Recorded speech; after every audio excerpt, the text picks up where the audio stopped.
On Sunday, April 25th, 2021, our most beloved Supreme Master CHINGHAI caringly made time to speak with the Supreme Master Television team members as she shared another interesting story from a treasury of Jewish folklore compiled by NHዔC. Before the reading, Master elaborated on some questions which the team members had. Master, there is an ongoing crisis at the U.S.-Mexico border. In the first few months of Joe Biden's presidency, the number of illegal immigrants apprehended has surged, with more arrivals than any other period in the past 20 years.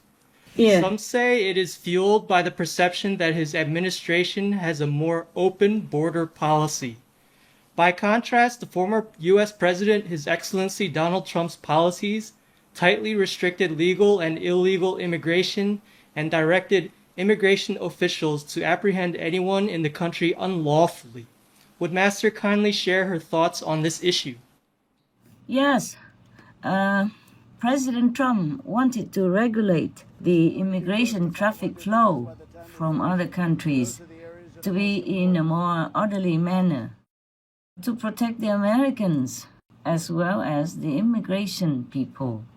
The U.S. has already actually a kind of open policy, like yearly everyone can apply to live there or work there if they win the green card program. 55,000 nowadays yearly can have that chance. Plus, anyone can apply in many other ways to live and work in the U.S. openly. Open border is very good. But it should be done, in an organized way. Otherwise, it will be chaotic. As I have read in the news, it seems to breed a kind of crisis, at the border between USA and Mexico. Yes. Because you cannot just open the border without, foreplanning.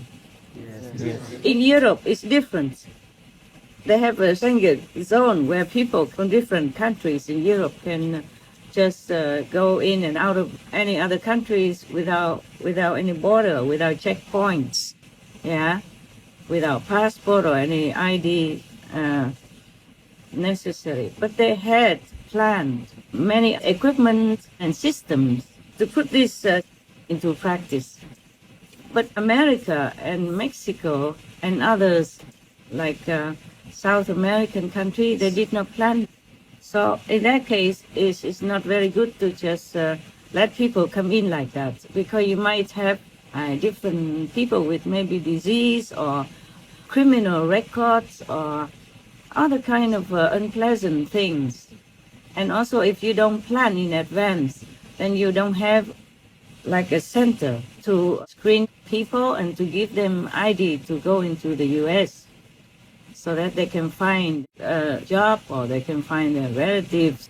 As I saw it in the news, it's kind of very chaotic. All the children squeezed together in pens, and it's almost very unkind, because people come to the United States all of a sudden, so the people at the border cannot deal with the influx so fast. And there might be not enough comfortable accommodation and not enough food. The logistic stuff, this is not very good like that. Not good for America, not good for Mexicans and other immigrants. I heard that they came all the way from even Honduras and other countries in Central America. So to open the border is very nice, very kind, and very good for any country. When you need some extra workers or you just want to be hospitable, it's very good. But in this case, when it's so chaotic like that, it's very bad for the immigrants, especially for the small children. I saw them even drop over the fence, the wall of the border, and that's very bad for them. This must be traumatic for them, and it's very difficult for the child to forget this kind of dramatic experience in their very young and tender age. And also important is in the time of pandemic, most borders are closed to protect the people. And at the moment, it's not favorable to open. If the children are squeezed together like that, healthy and unhealthy, that's very bad for all of them. Don't you think so? Yes. And also, I saw it in the news that many people are sick, like they have COVID-19, and they are just let, to go into the United States. And that might infect healthy Americans also. That's very, very inconsiderate. It should not have been done this way. Yeah, it should have been more organized before the immigrants were able to come into America. Otherwise, the open border is very good. Yeah, good for the host country, good for the immigrants. Because the immigrants will need jobs and they will be motivated to work very hard. They contribute to the country as well as for the immigrant himself. Yeah. Just that we have to organize, in advance. Have a good place for them to stay meanwhile, and some doctors, some medical personnel to take care of their health when they first come, and organize the logistic situation, with food and clothing and blankets and rooms and hygiene, stuff like that. It wasn't really very organized, and that's very, very bad for the children who are sent there, especially without any parents or adult accompaniment. I don't think it's very kind, even though the intention may be good. Yes, but good intention is not everything. Good intention has to come also with good logistic arrangements, yes, and all the preparation to welcome the guests. Even in Europe, with this Schengen agreement in the Schengen zone, during the pandemic, borders are closed also. So the border between the US and Mexico opened. I think it's not a very good idea at the moment. Besides, the mentality of European countries is maybe different from the mentality of the Mexicans and the Americans. Different expectations, different way of life. In the European Union, most of the people's standard of living are similar. Of course, there are always the richer and the less rich, but the standard of living is more or less similar between the countries in the Schengen zone. Even then, during the pandemic, they closed the borders as a prevention to protect their citizens. Especially in the pandemic situation like we are in right now, I don't know if the borders should be open like that. And that will be also encouraging the smugglers, human traffickers or drug traffickers, all kind of unfavorable group of people also will be mixing in. And it's no good for the host country, for America at all. After Master kindly translated the Jewish traditional tale called The Traveling Businessman and a Trustworthy Ghost, she emphasized an important revelation that was made in the story. You see, in this story, the ghost even told, and truthfully, that most people who die suffer in hell, because very rare we have some virtuous and morally uncorrupted person. Yes. And to eat meat and all that is already a sin, already sinful and already punishable by law, the universal law.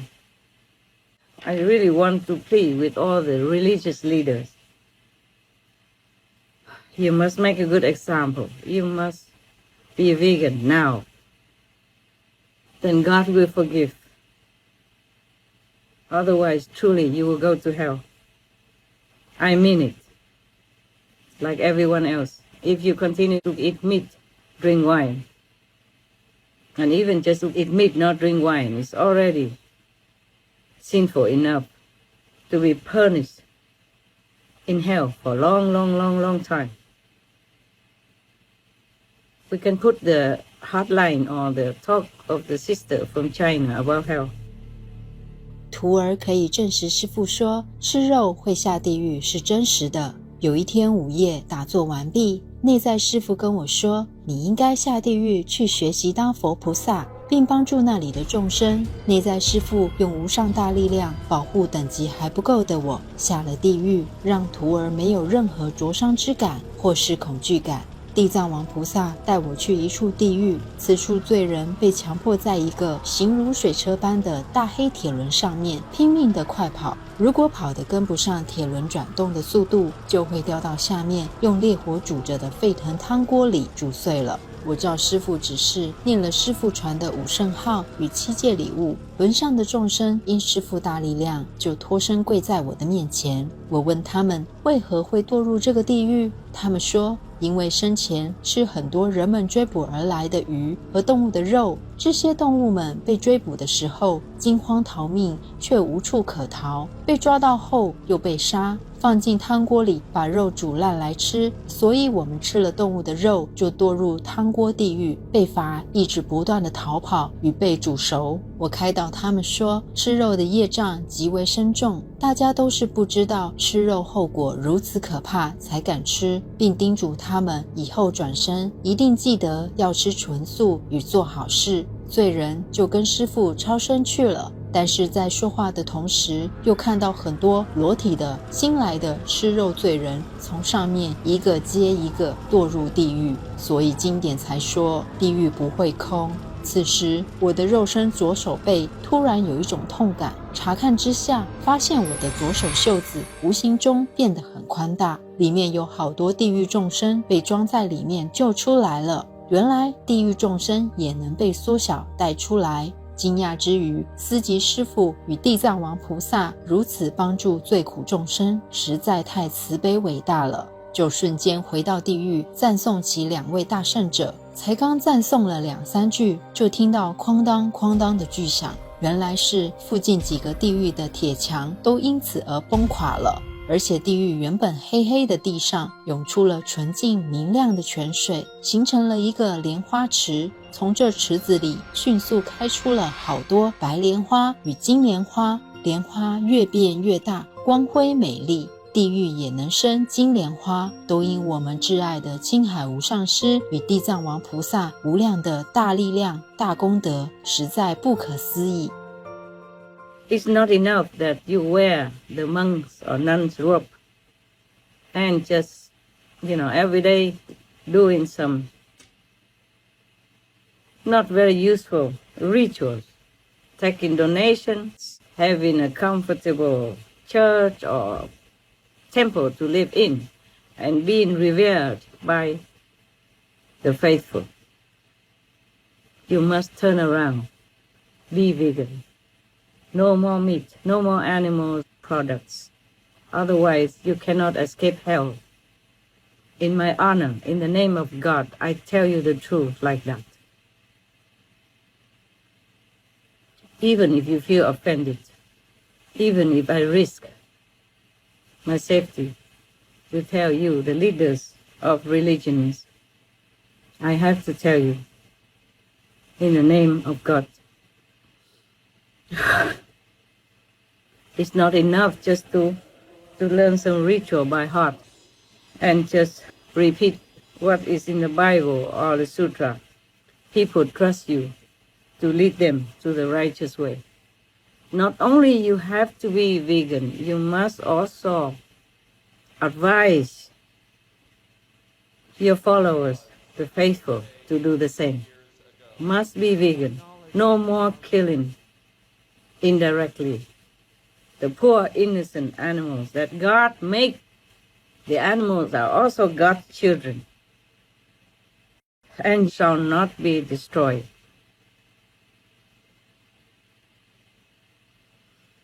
The animals are helpers of humankind. In the Bible, it even says all that. Ask the birds, they will show you. Ask the fish, they will instruct you. Ask the animals, they will tell you. They will advise you. So they are some beings to be respected, to be loved, at least to be friendly with.